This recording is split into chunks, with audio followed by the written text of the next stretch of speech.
Hello, welcome to episode 6 of Chess and Chat, the digital marketing chess show where I bring on a guest and we play chess while chatting. And today I have brand new business owner, Karl Cowell, if I can find the right button to press. There we go. Here he is. Go ahead and introduce yourself, Karl. Hello, everybody. So most of you probably know me, I'd imagine, from sitting alongside Joe and things like this. So my name's Karl, and recently I've stepped away from flipping burgers to start doing some digital marketing as well as event management for hospitality brands. So looking after them to basically better their digital as well as to be able to get themselves out into the event space. I guess is the way he's looking for. It's a bit different in hospitality. So you're looking at things like festivals and weddings and stuff. So yeah, just helping people out. That's what I'm there for. And we're pretty much going to be talking about digital marketing-y stuff while we have a go at chess. And here we go. Karl is starting on the white side. And I have in good faith that Karl is not very good at chess either. So yeah, chess is... I am much better at marketing than I am at chess. I just want to let everybody know now. Yeah, I've probably just decided to bring people that I can beat onto the show now because I had a little run of losing quite a lot and it wasn't fun. So I don't even know how to start. That's how bad I am. Yeah. Let's go here. Right, so first off, what is Cork? So Cork's a new agency that we set up basically to help hospitality industry, especially independents. I think hospitality are very good at making things, whether that's food or drinks or whatever it is, but not so good about shouting about it. And we wanted to support them. So I've been working with the guys at Notorious for a long time. And they're a bunch of amazing guys and they have an incredible product, which makes marketing it much easier. But we are, there to support other little independents who are popping out, and there's so many of them coming about into the market at the moment that they just need to get the marketing right, and they start so they don't have to sort of play catch up, which is what a lot of people get stuck doing. So that's what the Cork is. Nice and simple. And when we're talking about the hospitality world, what is like the normal things you see? Like, do many of them do ads? Do many of them do content marketing? What's like the normal? It's such a different industry. It's so different to somebody else. A lot of it's local SEO, because obviously if you're a restaurant, you're dealing in a local area. So they're doing a lot of the local SEO type stuff as well as organic social media. But there's also other avenues which you wouldn't use in other marketing stuff. So you've got things like you have your Deliveroo ads, you have Just Eat, you have TripAdvisor, you have all these things that you wouldn't normally juggle with like a day-to-day service-based company. So I think it's looking at these other avenues that are available and sort of working with them too. And when it comes to, so obviously you can, when people say the words SEO or word SEO, they think of Google, but there is SEO on other places such as TripAdvisor. Am I right? There's SEO on TripAdvisor, and there's like other, and I guess Deliveroo to a degree as well. Yeah, so it's unfortunately it's a little less. It's not as nice as that. It's a lot of it's paid for, so you're doing a lot of paid for advertising on those platforms. But I think SEO obviously everyone instantly jumps to Google, but it's just search engine optimization. So it's anywhere that's got a search functionality. So there's things like Bark, and there's things like local events. If you have lots of directories where you can find events and things similar, so it's trying to make sure that you come up okay in those spheres. And I think that's the thing that local SEO is talking about getting people locally to look at your product. And that doesn't necessarily mean just for Google. Google's very good at it because lots of people use Google all the time. But I think it's a case of trying to get out some more people and just getting them to come down and see you. And because if you've got a great product, which is a thing that we talk about a lot, if you've got a great product, people try your product, then they'll come back. But if they don't know you exist, then it's irrelevant. So trying to get the best tool for doing that is important. Yeah, and I think when people think about we need to get people to try the product for the first time. A lot of people are, or a lot of small businesses that are maybe new and obviously looking after the pennies, are worried about like big offers and the loss leading style of marketing where, okay, the first time someone comes to your restaurant, you're going to lose money on them. But the idea is you give them the best possible experience so they want to come back time and time again. How do people do that? How is the best way to get people to come back time and time again in a marketing way? Yeah, so I think that obviously marketing is a great tool, impressive. The first tool I always talk about is great product. It's important that if you don't have a good product, then you are not going to be able to get people to come back. So yeah, get that right first. And once you've done that, it's a case of it's branding. I think it's the most important. So brand is important in a lot of ways. So branding isn't just a logo, and I know everyone says that, it's so cliche to say, but it is so much more than that. Like your ethics, your values, your staff, everything that you have in there is so important for getting that to move forwards. And without that bit working, that alongside your food, then you're going to be in a tough position to get started. I'm really struggling to do both these things at the same time. I'm not sure if you can see if my stuff is moving or not. I'm just constantly moving stuff around. I don't really know what I'm doing. I know we can't see your side of it. Yeah. I'm glad because it looks bad. But yeah, I think so. From a local point of view, yeah, social media is a great tool, and also things like Facebook groups, local groups, and getting into those things. Google My Business, or what was Google My Business, now part of Google Maps, is trying to get people to. Is trying to get people who are looking and searching locally to find your product first. And then you've got the things like TripAdvisor, so trying to get great reviews. And once you get great reviews, if you're the number one rated restaurant on TripAdvisor, you will naturally pick up more people because people out of town use TripAdvisor as a great way of doing it, which I hate. If I'm honest, I hate, because TripAdvisor is normally full of people complaining and not people giving people good stuff. So you have to be very good at dealing with the complaints as much as you are dealing with the good stuff, because we're all businesses and there will be complaints, and it could be because something that you've done that is out of your control has happened and you need to then deal with it. Happens all the time, and the way you deal with your complaints can be very important, and actually dealing with them is even more important, because a lot of people just sort of leave them to the wayside. Actually getting back and explaining and answering them is much better tool for you than what anything else would be. Yeah, definitely. And you brought up branding there, and you said about branding. I guess that branding is obviously important in every industry, but if you're like the only plumber in this catchment area, you don't have to care about branding as much because you're the plumber. That's it. But when it comes to hospitality and restaurants in particular, there are now so many restaurants available. Like you open, if you're not in the middle of nowhere, obviously, if you open like Deliveroo, you're going to see so many pizza places, so many burger places. So I imagine, correct me if I'm wrong, but branding's even more important in hospitality compared to a lot of the other ones. A lot of the other industries out there. There's a lot of factors, because you're not just competing against, if you're a burger restaurant, you're not just competing against other burger restaurants, you're also competing against the local kebabs, the Chinese, the Indians, all those things when it comes to a takeaway, because they are looking for food, they're looking for dinner, they're not looking necessarily for a burger restaurant. There's a really interesting thing that's happened in the industry recently, where lots of people are creating dark kitchens or virtual brands. So it's a thing that you've probably have dealt with and bought from in the past, but you wouldn't necessarily know they are those things. So if you go onto Deliveroo, for instance, places like Prezzo, Zzz's, Frankie and Benny's, they will have multiple brands on their website. And what that basically means is you might go to what was a Frankie, but we used to have a Frankie Benny's in Maidstone, and they used to have 6 brands running out of there. Stacks, which was a burger brand. They had Bird Box, which was a chicken brand. They had a pie brand.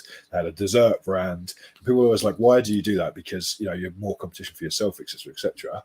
But actually, what that does is, if you're going to order a takeaway, I think there's a little bit of like British guilt involved in this, where they go, "Oh yeah, I have a pizza tonight, great," and 2 days down the line, you're not going to be like, you go, "Oh, I really fancy takeaway." You go, "Oh, I can't have a pizza though because I had it on Tuesday," but you could have a burger, and if they're now providing a pizza and a burger, you're more likely to go back to them.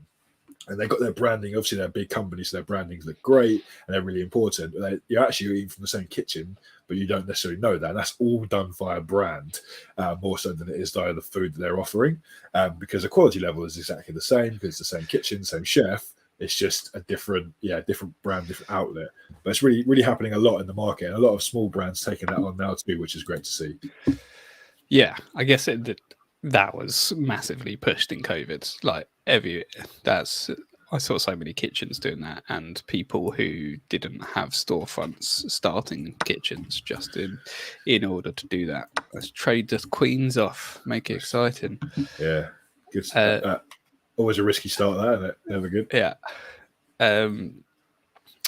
I had a question there, completely gone because we lost the queens. You're talking about virtual brands in the lockdown. But yes, the brands. So when we're thinking about the big players that are struggling, i.e. Frank and Benny's is closing down all over the place. Prezzo's, ZZ's struggling a bit as well. They're all owned by the same company as well. I think it's a thing that people don't realise. A lot of them are owned by the same company, the big brands. So interesting.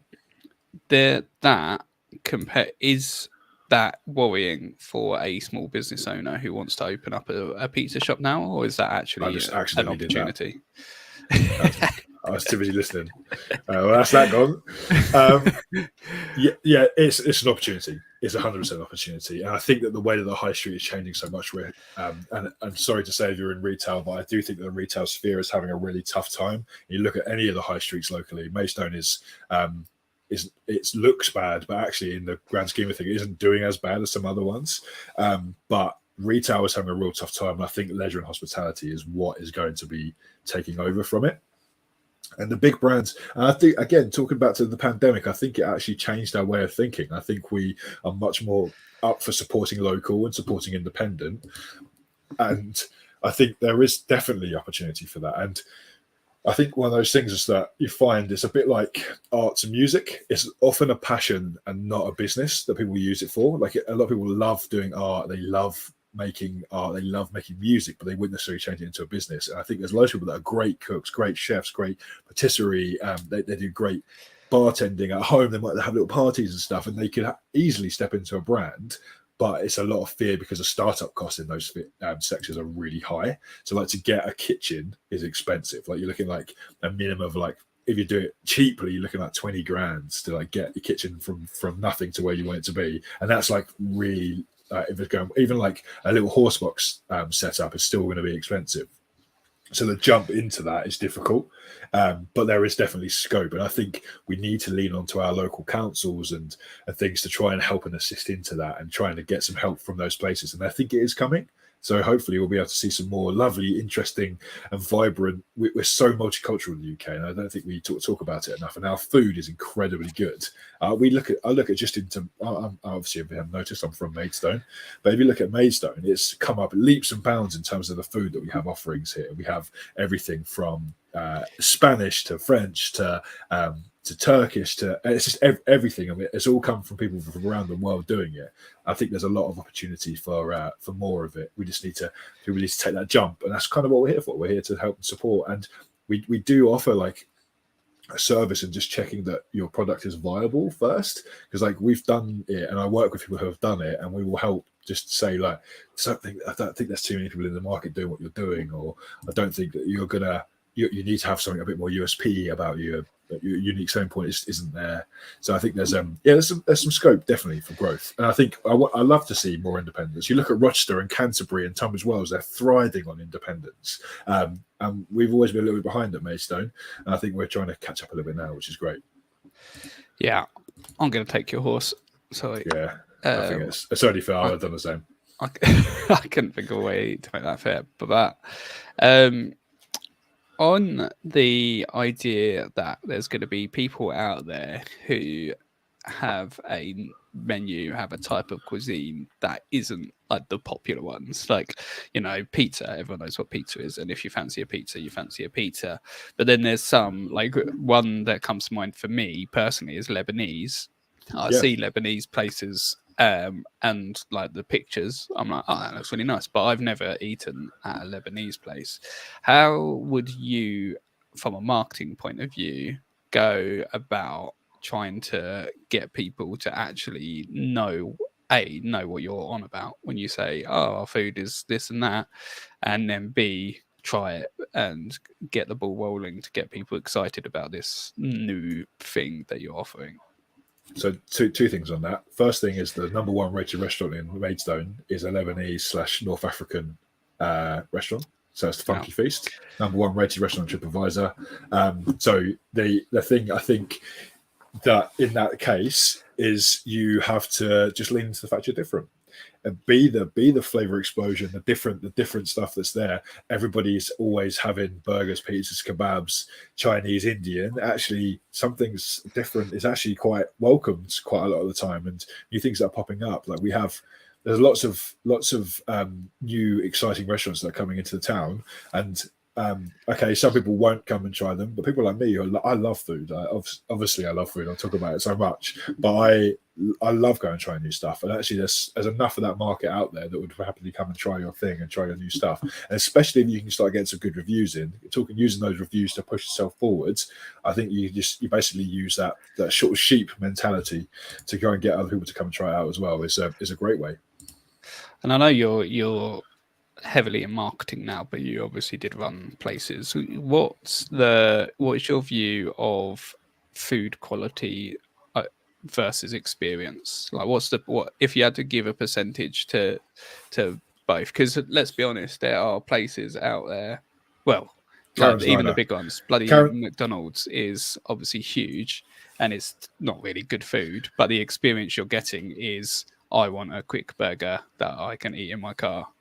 And there's value in lots of different places, and actually you think about it from a value point of view instead of from what you're offering. So like experience, if you want a quick burger or you want a quick bite to eat at lunchtime, there's a market for that. If you want to find dining spaces, there's a market for that. And I often bring things down to layman's terms. So when I'm explaining a restaurant to somebody who's come to the town for the first time, I always use the thing of it's an anniversary place to go and eat.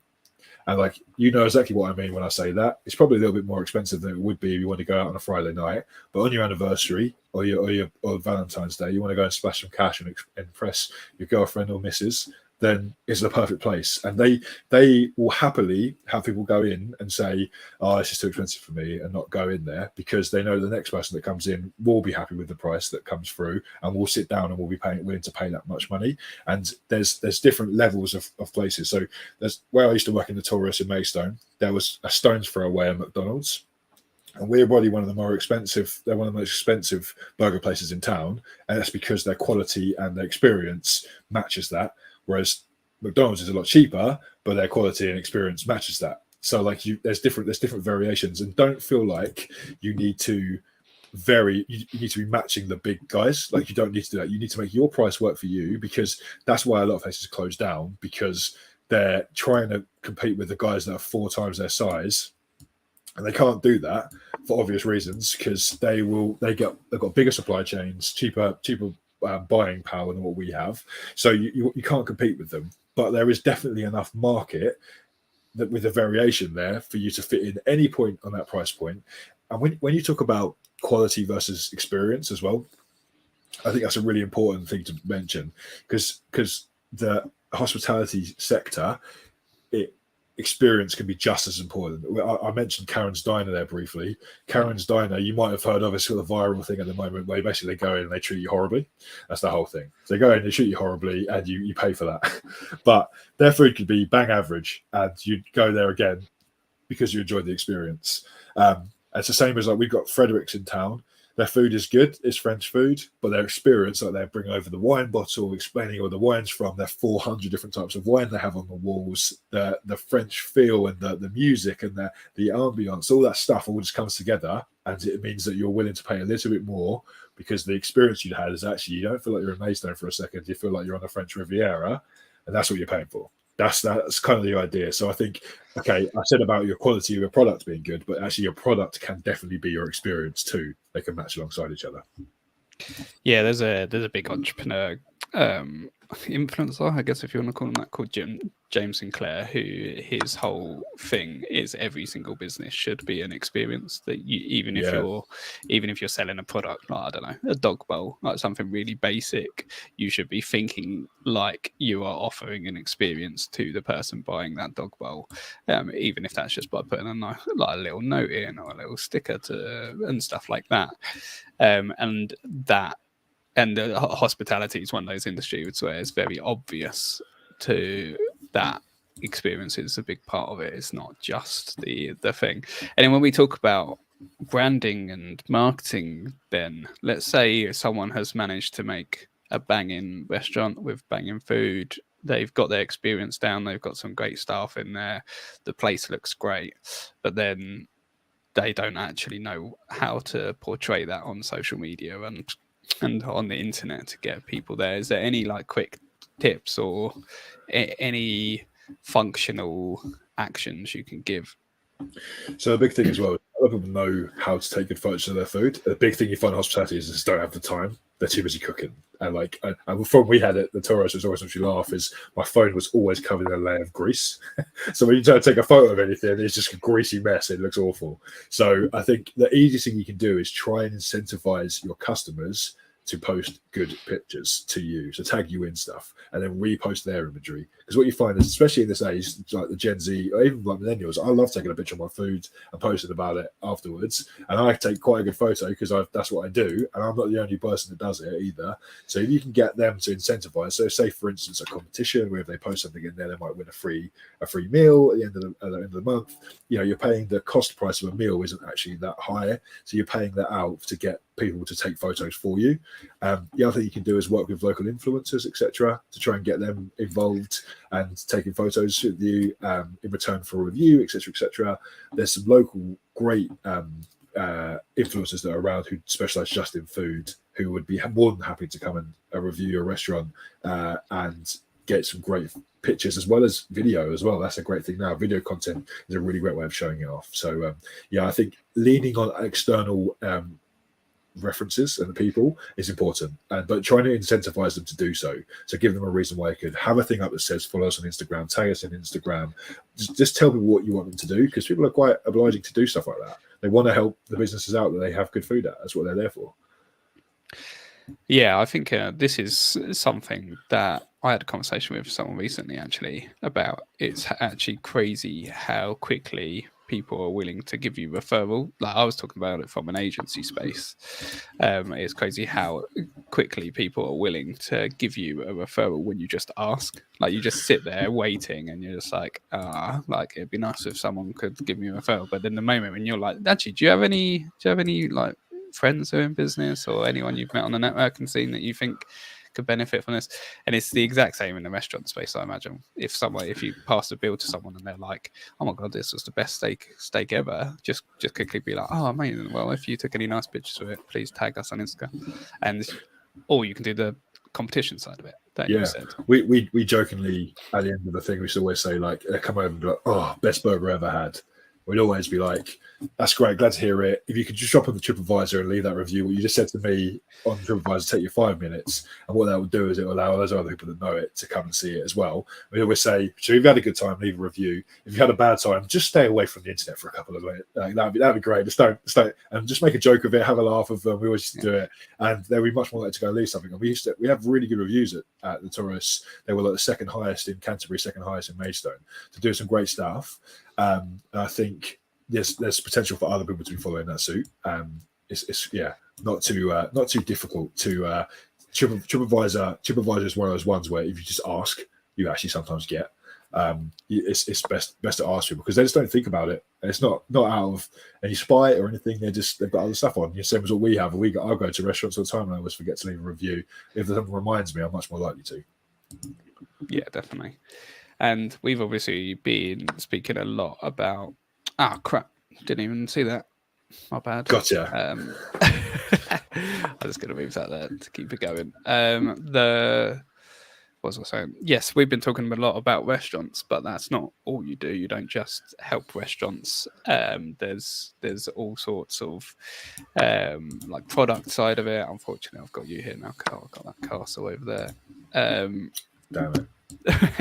Yeah, you help like people that create food and drink products as well. You help catering. You help all kinds of That's people. Right. So when you, and brand is obviously at the forefront of a lot of what you do. Well, there's going to be people out there who are just like, I'm not really happy with my brand. Like, I made it 5 years ago when I just started my business and stuff like that. What is always like step one if someone's like, I think I might need a new brand, but I'm not really sure and stuff? Is there something that they can think about or they can do to get the ball rolling? Ask me. Well, I sound silly, but like I'm really open and honest with people about whether or not they need to do it yet. I think that's the thing you can quite often do problematically is you can jump into stuff too early. So you can be like, I need to move, and it's a thing that we used to preach a lot was about Wix websites is a perfect example of this. So like people are on Wix, they're like, oh yeah, I don't think I need to do the jump to WordPress, blah blah blah, because it's like what you're told to do. Whereas actually, you could run with a Wix website. There's companies that have turnover millions of pounds running on Wix website. So why are you focusing your energy and efforts into that when you could be focusing your energy and effort into opening a second site? That 3-4 grand that you're spending on a WordPress website with a big agency could potentially be spent on buying yourself a horse box and having a mobile operation, which we used to go forwards.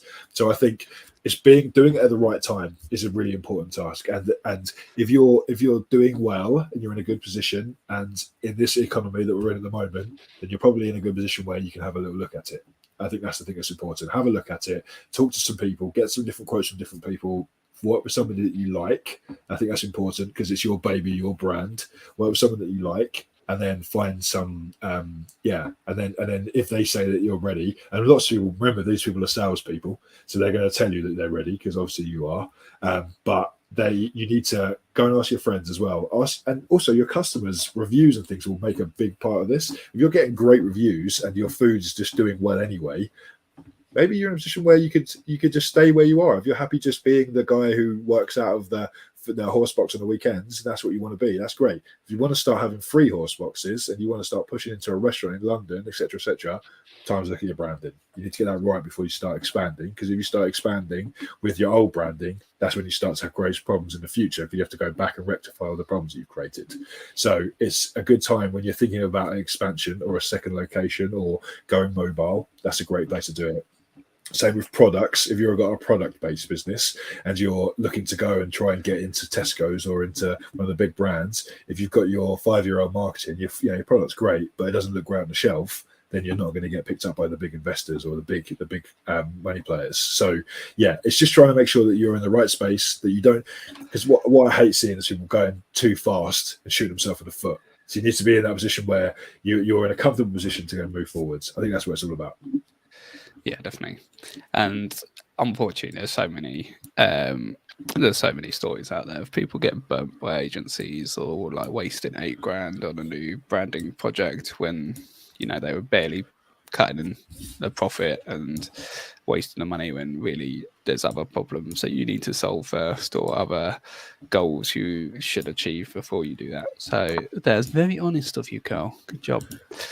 Genuinely, I know, but that's a big thing for me is making sure that we don't, I work with a lot of independent small business, and if we stitch them up, if they get stitched up early, then they're never going to make it to the big businesses. And that's what I'm all about, is trying to nurture some brands to get them to be big boys in the playing field. That's what it's all about.